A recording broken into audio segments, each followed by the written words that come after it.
بیوی اپنے شوہر کا حق ادا نہ کرے، شوہر کی جسمانی خواہش کو پورا کرنے سے انکار کر دے بلا کسی مجبوری ہو الگ بات ہے، بیوی بیمار ہے یا کوئی نیچرل پرابلم ہے الگ بات ہے، بغیر کسی مجبوری کے شوہر کی جسمانی خواہش کو پورا نہ کرنے والی عورت کے اوپر بھی اللہ کی لعنت ہوتی ہے۔ بخاری اور مسلم کے الفاظ ہیں، اللہ کے پیارے حبیب صلی اللہ علیہ وسلم فرماتے ہیں اذا دعا الرجل امرأته الى فراشه، جب انسان اپنی بیوی کو اپنے بستر پر بلائے، فبات فابت، تو عورت انکار کر دے، فبات وهو غضبان علیها، اور شوہر اس حال میں رات گزارے کہ بیوی سے ناراض ہے، اگر شوہر اسی طریقے سے رات گزار دے، لعنت الملائکۃ حتی تصبح، تو صبح تک فرشتے لعنت کرتے رہتے ہیں ایسی عورت کے اوپر۔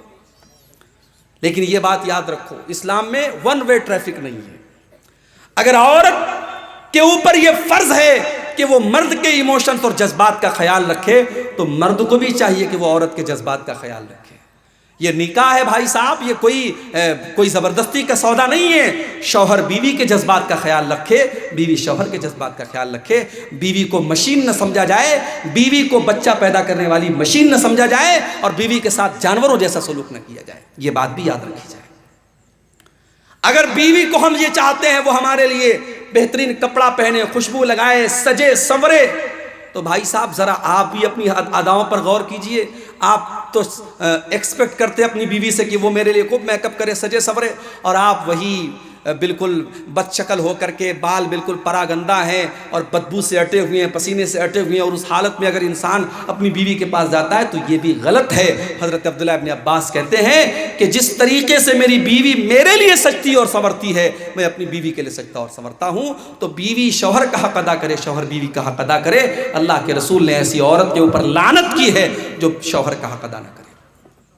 اور آگے بڑھیے، غیر فطری طریقے سے اللہ کے بنائے ہوئے نظام کے طریقے کے خلاف اگر کوئی اپنی بیوی کے ساتھ اپنی خواہش پوری کرتا ہے، اس کے اوپر بھی اللہ کے نبی نے لعنت کی ہے۔ ملعون من اتى امرأته في دبرها، اللہ کے نبی فرماتے ہیں جو انسان اپنی بیوی کے ساتھ غلط طریقے سے، غیر فطری طریقے سے، جو نیچرل طریقہ ہے، جو اللہ تعالیٰ نے نظام بنایا ہے مرد و عورت کے درمیان ملاقات کا، اس نظام کے خلاف اگر جاتا ہے، غلط طریقے سے گندے ویڈیوز کو دیکھنے کے بعد اس طریقے سے اپنی بیوی کے ساتھ وہ کام کرنے کی کوشش کرتا ہے، ایسے شوہر کے اوپر اللہ کے نبی نے لعنت فرمائی۔ ملعون من اتى امرأته في دبرها، جو عورت کے ساتھ غیر فطری طریقے سے صحبت کرتا ہے، اس انسان کے اوپر بھی اللہ کی لعنت ہو۔ بہت کھول کھول کر کے الفاظ بیان کرنے کی ضرورت نہیں ہے، آپ ہوشیار سمجھدار ہیں، سمجھ لیجئے۔ آج چونکہ ہمارے نوجوانوں میں ایک کریز ہے انٹرنیٹ پر گندے ویڈیوز دیکھنے کا، اس کی وجہ سے بہت سارے لوگ ناجائز اور غلط اور حرام جو طریقے ہیں میاں بیوی سے ملاقات کے، وہ اپناتے ہیں۔ یاد رکھو میرے بھائی، یہ حرام اور ناجائز ہے اور اللہ کی لعنت کو کا حقدار بنانے والا کام ہے۔ اور آگے بڑھیے، نمبر 11، اللہ کی لعنت کا حقدار بنانے والا 11واں کام، کسی قبر کے اوپر سجدہ کرنا یا کسی قبر کے اوپر مسجد بنا لینا۔ کلیا چک میں ایک مسجد ہے، اہل حدیث کی مسجد ہے، وہاں باقاعدہ مسجد کے اندر قبر ہے، قبر مسجد کے اندر ہے، اور نماز ہو رہی تھی، میں گیا، مجھ سے امام صاحب نے دھیرے سے کہا مولوی صاحب یہاں قبر ہے، آپ تھوڑا سا تقریر میں بول دیجئے گا۔ بہت سارے علماء یہاں بول کے گئے لیکن اصلاح نہیں ہوئی۔ میں گیا، میں نے کھلے عام تقریر میں کہا یہ حرام ہے اور آپ کی نماز خطرے میں پڑ رہی ہے، آپ کی نماز قبول نہیں ہوگی اگر آپ مسجد کے اندر سے اس قبر کو نہیں نکالیں گے۔ بہرحال اللہ تعالیٰ نے توفیق دی ان لوگوں کو۔ بعد میں جب میں گیا تو لوگوں نے بتایا کہ اس قبر کو وہاں سے نکال کے انہوں نے مسجد کے کیمپس سے باہر کر دیا۔ ضرورت پڑنے پر قبر کو ٹرانسفر کیا جا سکتا ہے۔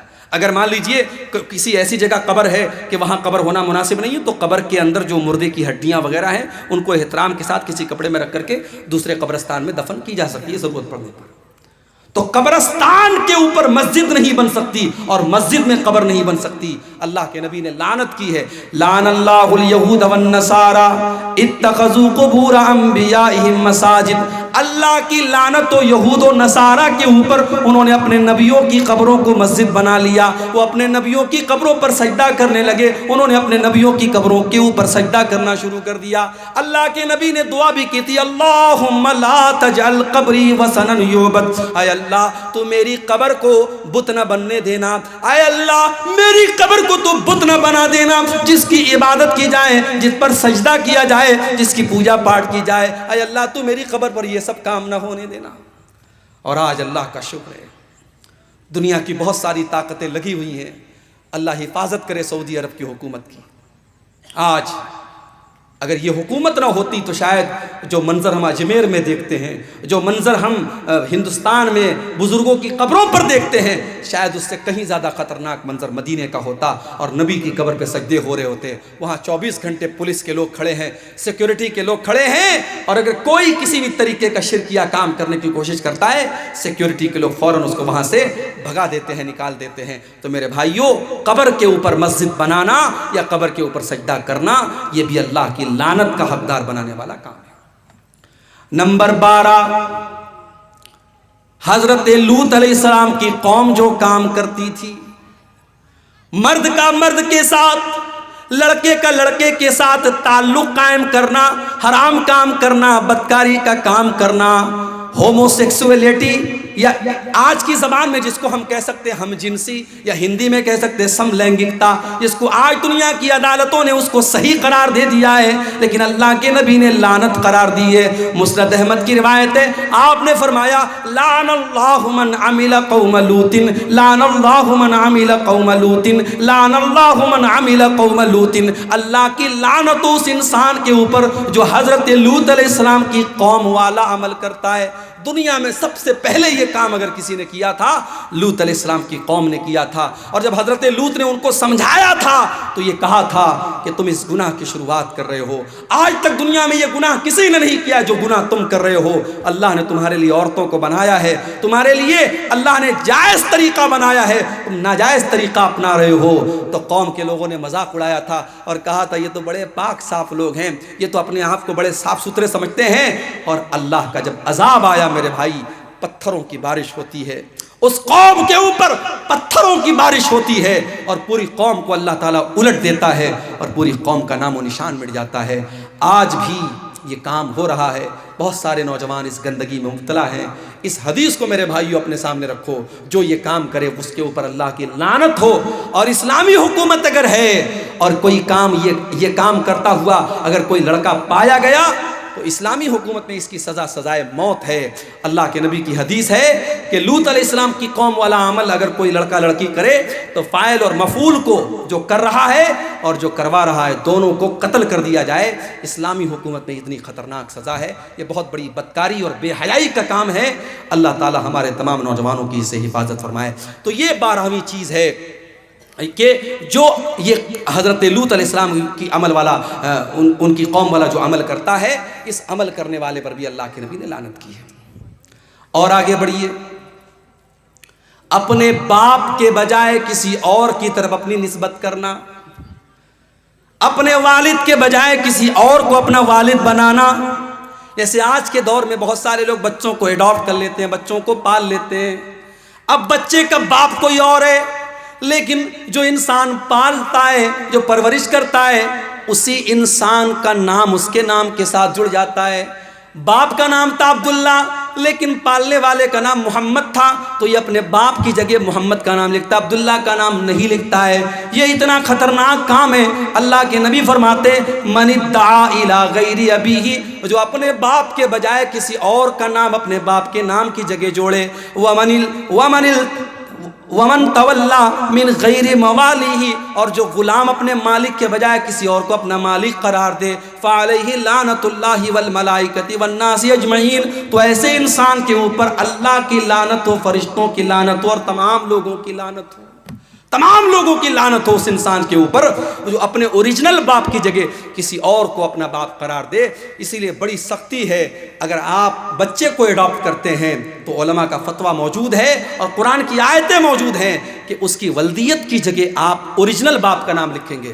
اب ہمارے ہاں بڑا مسئلہ ہے. آپ آدھار کارڈ بنوائیں گے, اس پہ اوریجنل باپ کا نام چڑھوائیں گے تو مسئلہ پیدا ہوگا.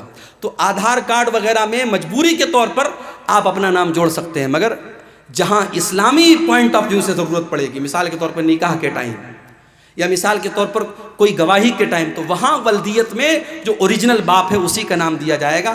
پالنے والا, پرورش کرنے والا وہ باپ نہیں ہو سکتا ہے. اس کو احترام میں وہ لڑکا باپ, ابا جان کہہ سکتا ہے, ابو کہہ سکتا ہے, پاپا کہہ سکتا ہے, مگر اوریجنل اس کا جو باپ ہے وہ وہی رہے گا جس نے اس کو جنم دیا ہے, جو اس کا باپ ہے. اسی طریقے سے 14ویں چیز میرے بھائیوں جو اللہ کی لعنت کا حقدار بناتی ہے, حلالہ کرنے والا اور کروانے والا. حلالہ سمجھتے ہیں؟ نام سنا ہے حلالہ کا؟ کسی نے 3 طلاق دے دی اپنی بیوی کو, ایک ساتھ 3 طلاق. ہمارے یہاں مسئلہ کیا ہے قرآن و حدیث کی روشنی میں؟ اگر کوئی ایک ساتھ 3 نہیں 300 طلاق دے دے وہ ایک ہی مانی جائے گی. کیوں؟ کیونکہ طلاق ایک مرتبہ میں ایک ہی ہوتی ہے, ایک سے زیادہ نہیں ہوتی ہے.